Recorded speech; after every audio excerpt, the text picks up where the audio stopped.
You know, after you drink a lot, you swear you're never going to drink again. It's the same thing with debates. And this last week has been one long debate hangover. So fraught with nausea, we rehydrate, gorge on comfort foods, and we say to ourselves, never again. So why not now take stock? Where are we in this mess? Who's left? Who shouldn't be here? To quote a bartender, you don't have to go home, guys, but you can't stay here. But as we swear off the sauce forever, remember, suddenly the hangover always fades, and then you're ready to get back on that horse and look at the menu. First, Dr. Ben gets bombed on Islam. Iran. So do you believe that Islam is consistent with the Constitution? No, I don't. I do not. I would not advocate that we put a Muslim in charge of this nation. I absolutely would not agree with that. Well, that's the opposite of ambiguous. But as Carson stands firm, Walker walks off. I will suspend my campaign immediately. I encourage other Republican presidential candidates to consider doing the same. Amazing applause. Anyway, then the weeping sherbet follows.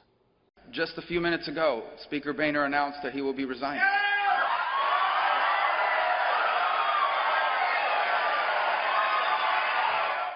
That is just mean. Truly, he was the bane-er of their existence.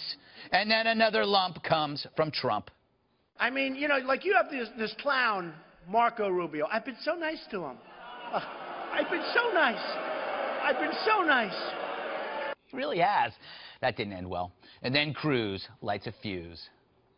And if you vote for me, under no circumstance will a nation led by a theocratic Ayatollah who chants death to America, under no circumstances will Iran be allowed to acquire nuclear weapons. And if the Ayatollah doesn't understand that, we may have to help introduce him to his 72 virgins.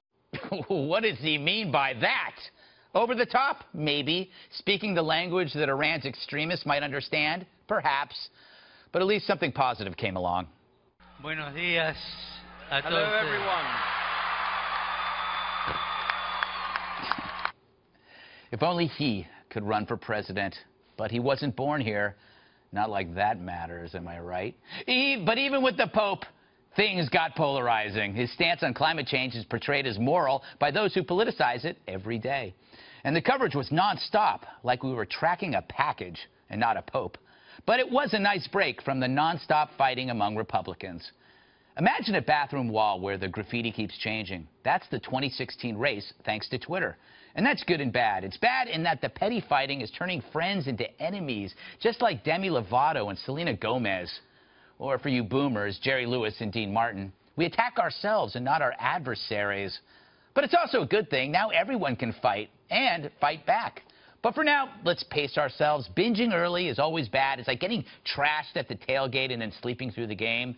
Except here you might wake up to President Sanders or Clinton. Now that's a hangover.